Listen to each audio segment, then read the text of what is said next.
Hey Gearheads, and welcome to Garage Talk. I'm Corey. I'm Holly. Back there's Tucker. Yep, that's me. And we have finally brought Nissan's electric SUV into our garage for a full week's worth of testing. We are in the 2024 Nissan Ariya InPower Plus front-wheel drive. Top spec at the front-wheel drive. Anyway, we have had this one for a week, and in this video, we'll tell you how it fits our family of three. Stay tuned.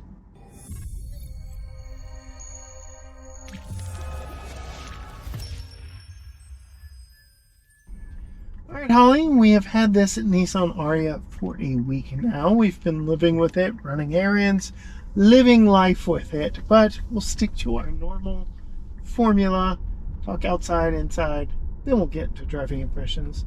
What are your thoughts on the look of this compact crossover EV? I go back and forth.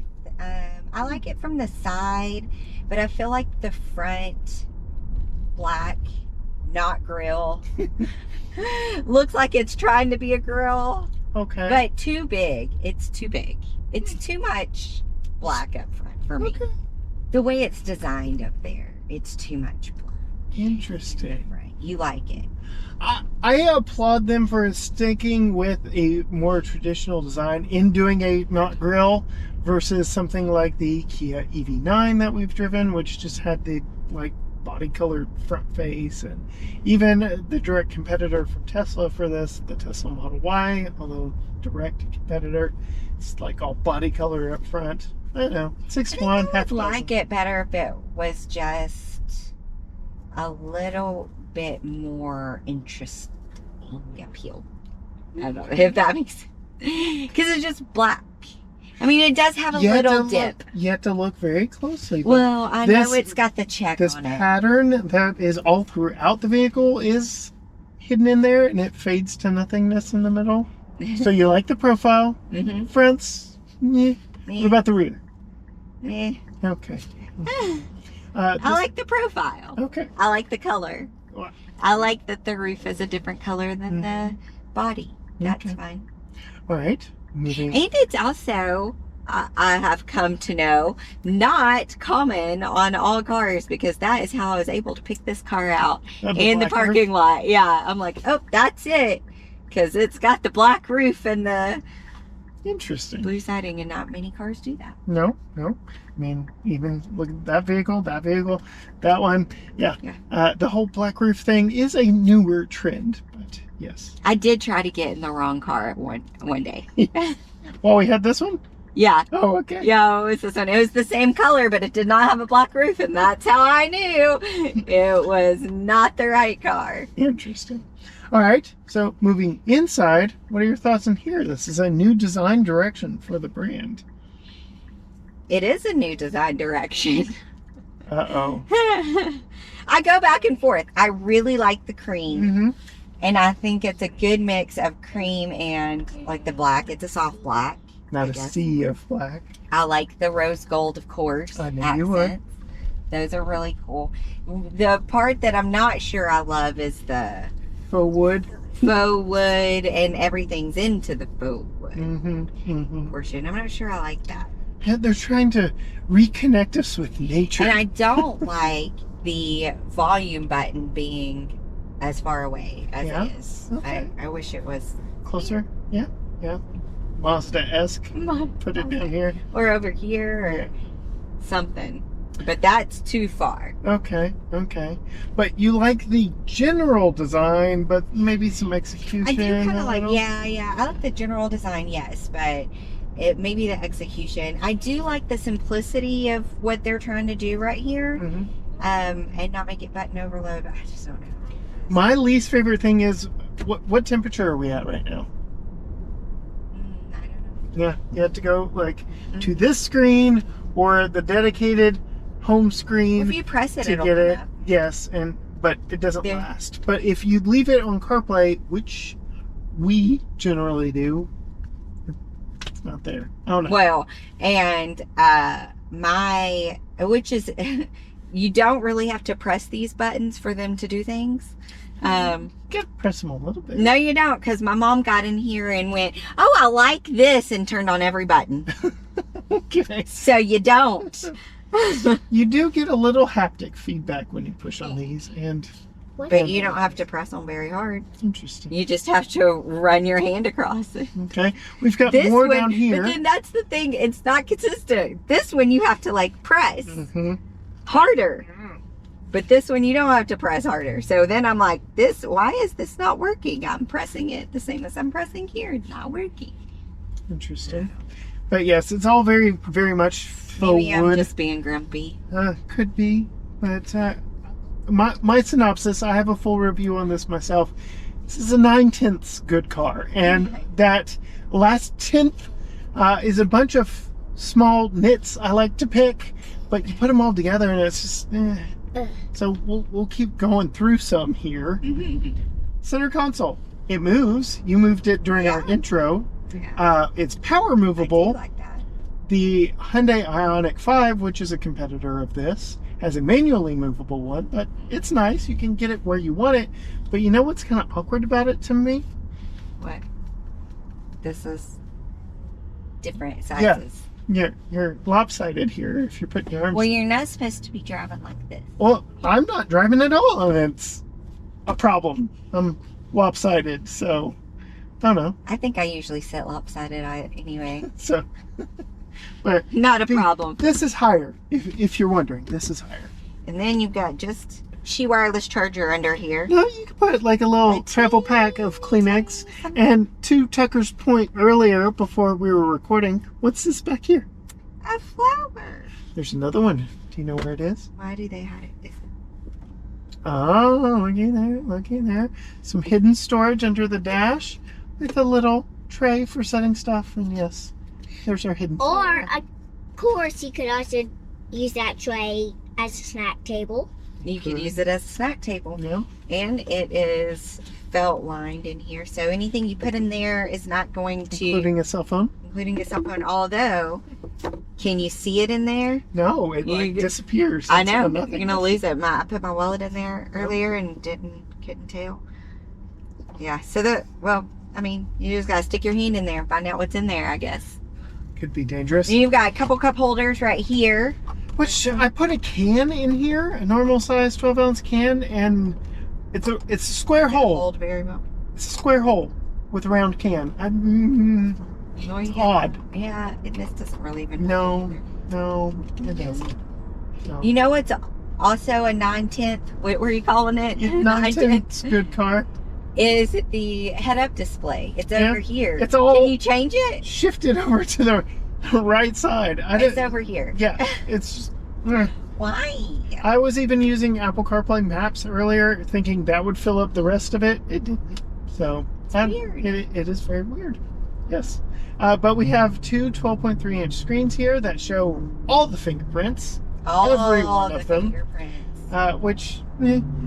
Wireless Apple CarPlay, wired Android Auto. I knew that from taking notes on this vehicle today. Very interesting if you are one of the lessers with an Android phone. Stop. But yes, there is that. What are your thoughts on the graphics there in front of you? Curious your thoughts.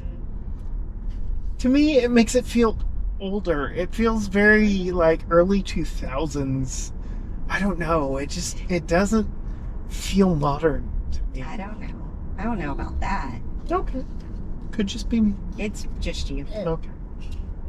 We've got 2-person memory seats, which we like. Yes. But interestingly enough, the mirrors and this center console are not tied into those memory settings. Right. Rearview mirrors is the biggest problem of it not being tied into, because you have to adjust those every single time. Again, 9/10, good car. It's just weird things. We have a rear view camera mirror here, but I noted in my review, you're supposed to be able to flip back and forth between it being a mirror and a screen. But if you put it where you need it as a mirror and then you flip it to a screen, you get a lot of reflection from. I don't know. It's just 9/10. It's 9/10. Thoughts on the steering wheel? I like the steering wheel. Okay. I like the perforated edges. I like that it's a little bit thinner of a steering wheel, but I still like it. Okay. And it's got the flat bottom, and it's got the rose gold stitching accent. So I like that. Yep. This also has hands-free cruise control on the highway, something we got to experience in detail with Chevrolet in their Super Cruise. But I guess you could drive with your hands on the flat bottom part because it's like one big spoke. Yeah. Instead of, yeah, but 10 and 2. 10 and 2. Storage in here, we already talked about the hidden storage here. Kind of narrow width glove box here, but glove And box it's got the lining on it too, which is very nice. A little bit of storage down here, little bit of storage in here, like you mentioned earlier. But what I do like about the Qi wireless charger, as I pull my phone out of my pocket, is when you are charging, it works very well. You get an indicator light here, but out of sight, out of mind, and you're less likely to pick it up at lights and mess with it because it's completely underneath here. Completely underneath it. Safe and sound. I like it. What are your thoughts on all the repeating patterns here on the grills and the door, even on the carpet on the floor? I know. I do really like that Yeah. little element because it makes it interesting. Like Yep. you've got the colors, the different colors, but then you've got the patterns. Visual interest. Visual interest. It's even down here in the footwell, and that lights up. But we are turning on the historic brick streets of downtown Tyler, Texas, where we can do Tucker's wobbly head test. Tucker, how's your wobbly head back there? It's a little wobbly. A little wobbly. Holly, how's yours? It's a little wobbly. Or about Yes. the biggest one. Here comes the biggest. That wasn't too bad. Yeah. Definitely didn't sound as jarring as it has in other vehicles. A lot of the time we mention that it sounds worse than it felt. This sounds bad. Yeah, we're getting a little reverb on the brick here. Interesting. But we're about to go over some decommissioned railroad tracks. We are about to come up on something that I think ties in with the ride and handling here on these brick streets. EVs are typically heavy. Yeah. And to that end, Nissan has made this a softer ride by giving it a softer suspension. But what is that translated into? It makes it very floaty. Yeah. Let me demonstrate. And it wiggles. Whenever you come to a complete stop, if you don't like ever so lightly come to that bouncy. stop, it bounces back and forth. It's bouncy. It gives a little Every wiggle. stop, Yeah. even soft stops. I mean, I exaggerated it there, Do it again. but Do it again. it is exaggerated. Yes, yeah. Wiggle, wiggle, wiggle, wiggle. Bouncing. We're still going. Yep. So to give it a softer ride, they maybe went too soft. And when you talk about physics and shifting weight, all that weight down below us in the battery makes this thing kind of Bouncy. jiggle and dance. It's a little bouncy. There it I goes. like dancing cars. But I'm going to go ahead and put on the one pedal drive mode. See how you like that when coming to a stop. It's not the full one pedal. This is just regenerative braking. Not too bad, right? No. Okay, so maybe I'll leave it there. The other version is E-Step. We'll get into that here in a little bit, but first I want to talk about the back seat and putting in Tucker's child safety seat, and then talking rear storage. Then we'll come back to her thoughts on the braking mode with regenerative braking, and we'll get into that E-Step one pedal. The back seat of the Ariya is an equally inviting place to be because of its EV first architecture. There's plenty of room back here. I'm sitting behind myself at 5'10". Very nice, very roomy, very comfortable. We get this interesting kind of denim-like material on the backs of the front seats, but we do get matte pockets back here. We get a USB-C and USB-A port, heated outboard seats, so that is a nice touch. AC vents on the back of the center console, which does move back and forth. And then fairly comfortable seats back here in the second row, though nothing just overwhelming or outstanding. Just a generally comfortable vehicle. Easy for me to say.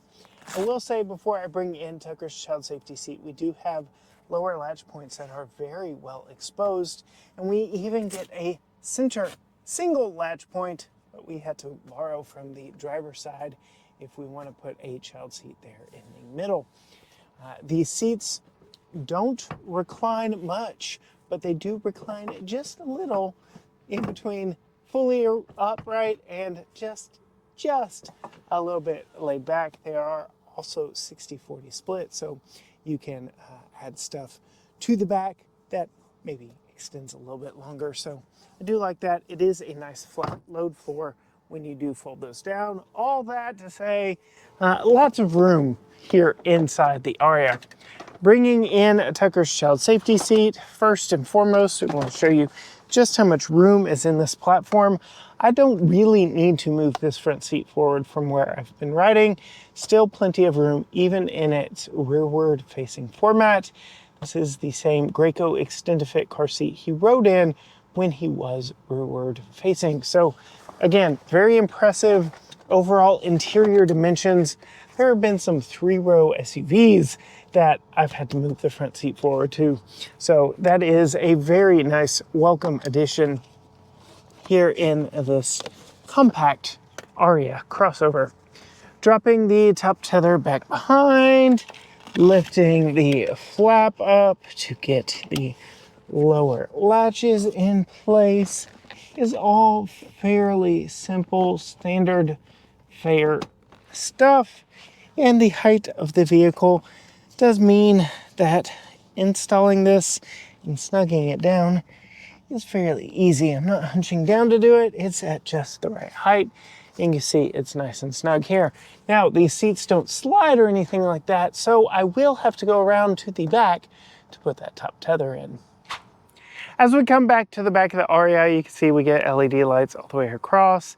Nissan spelled out here in the back, not the Nissan logo. And a very interesting rear Aero portion here. See, there's my hand. Just interesting overall design that you don't see very much in this segment, well, at least until Jeep's Wagoneer S comes to market. But we lift up the rear hatch and you can see a decent amount of storage space to go with all the interior space that we had in the cabin up there. Much like the lower latch points, you can see we do have a top tether situation for child seats all the way across. But interestingly enough, like it's just a cut out of the seat back here. So trying to get into that latch point is going to be a little bit of a feeling around process to make sure we actually get latched in there.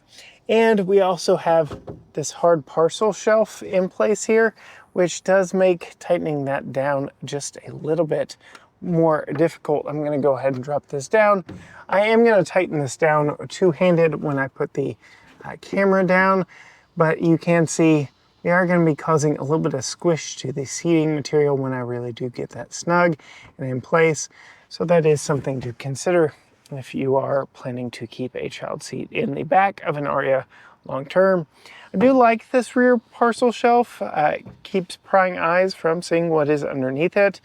But I don't know, it just reminds me of like 1980s Nissan with my brother's 240SX that he had. Doesn't exactly scream premium, but I know there are many premium automakers that are still doing that.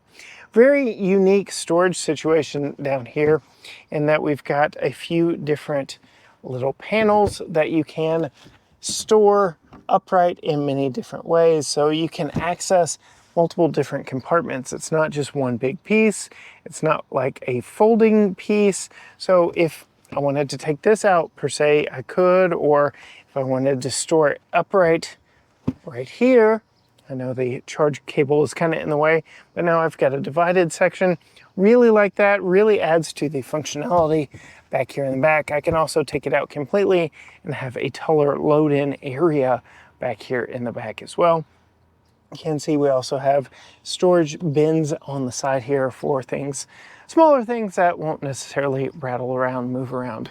So I like that a lot. Lots of convenient storage options back here. Was a power hatch. You can see this is me underneath at 5'10". Fits in our garage nicely, opens up in our garage nicely, so no big complaints there. And you can see with just the push of a button, it does come down rather quickly. All right, Holly, what were your thoughts after loading groceries back there in the back of the like compartmentalized rear cubby cargo? Yeah, I always like options. Yes. I think that is perhaps one of the best implementations of a false load floor back there in the back. The fact that they divided it up and you have options, as you said. Option. And then going to Tucker's backseat room back there, one of the benefits of an EV first architecture is being able to stretch the wheelbase, give more room inside to the occupants. There's plenty of room all the way around in this. Yeah. Tucker, how's your ride back there? Are you comfy? Plenty of room? Turn off my one pedal. So we'll take it off of that and put it back into drive. And since you did that, that's another thing. This has stayed dirty the whole time. It's all fingerprinted up, and it sounds I don't like that. cheap. Like it's something you interface with every time you move the vehicle. And it sounds cheap, and there are lots of fingerprints on it. I don't like All that. right. Anyways. You are definitely not going to like the E-step. I know you. It is not terrible. I will say that. It is not terrible, but it is more of a true one-pedal Did drive. you say B-U-T-T? I said B-U-T. But the thing that it does is it actually moves the brake pedal to correspond to what the braking is doing. And it's very odd. You're like hunting for the brake pedal because it's not where you think it should be as you reach over for it.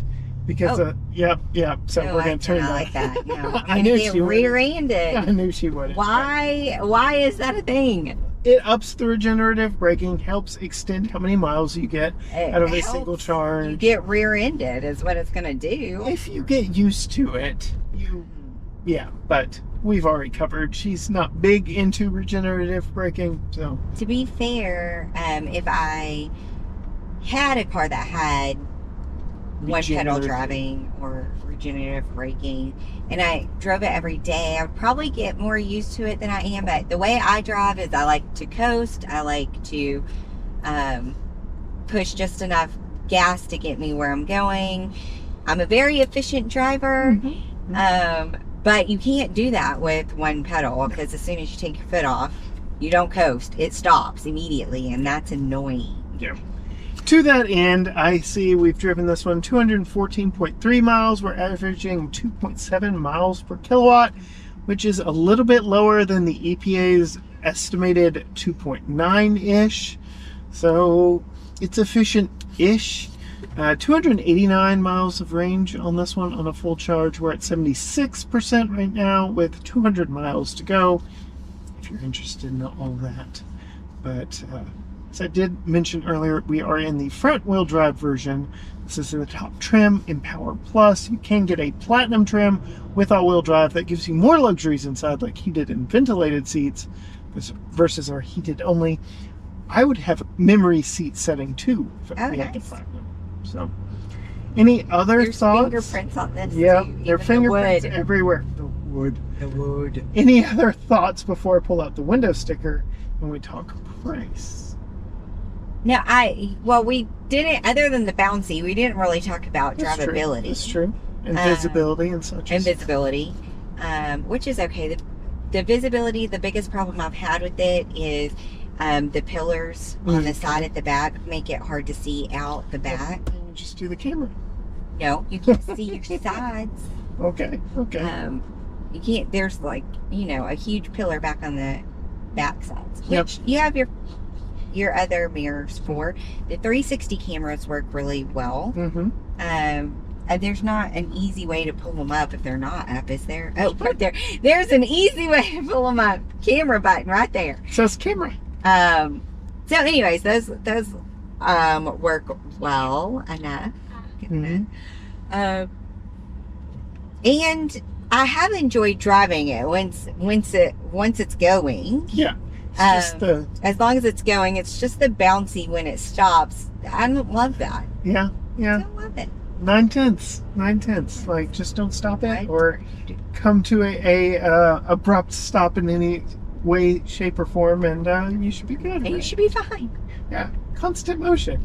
But yes, it is an EV, so linear power delivery is very nice and luxurious in that respect. You don't have to wait for a transmission or anything like that. It effortlessly goes, right? Effortlessly goes. It doesn't feel too heavy or anything like that. It definitely doesn't feel too heavy. What about the steering? Is steering good? Steering's good. Okay. Yeah. Yeah. Window sticker time? Sure. Window sticker time. All right. I mean, this would have you thinking that I'm braking aggressively, and it's But not. you're not. All right. I've said multiple times, this is the top trim of the front-wheel drive single motor. What are your thoughts? Okay, 47. Very close. This one is 50,440 as spec. Starts at 47,690. So we Look at have me. the first aid kit, the Nissan puddle lights, and the black roof that you like so much. Oh, I do like the black So, roof. It's the- worth it. Those are the things that make this cost a little bit more. But knowing that we can charge at home, all that, does it fit our lifestyle? Could you see us owning it? Or is that last tenth just 910 would recommend? Yeah, I mean, for me, at 50,000 with the crooked head-up display. You're making a lot of little concessions with this Little, car. yeah. The bounciness, I just don't love that. But it is, for an EV, affordable. Mhm. And I do like driving it. Decent range, 289. Decent range. You can get up to 304 depending on how you spec them. So, Yeah. well, there you go. 9 out of 10 would recommend. Right? Sure. Okay. And on that note, if you want to see more from Holly from Tucker, some behind the scenes stuff, you can find her at Female Consumer on Facebook and Instagram. You can find GT Garage Talk at GT Garage Talk, Facebook, Instagram, X, TikTok, Threads, YouTube, you name it, all at GT Garage Talk. Or you can go to gtgaragetalk.com. But as for us, they're about to come pick this one up from us, and we will have to bid it adieu. So we're going to go home and charge it up. But until next time, gearheads. Bye. Bye.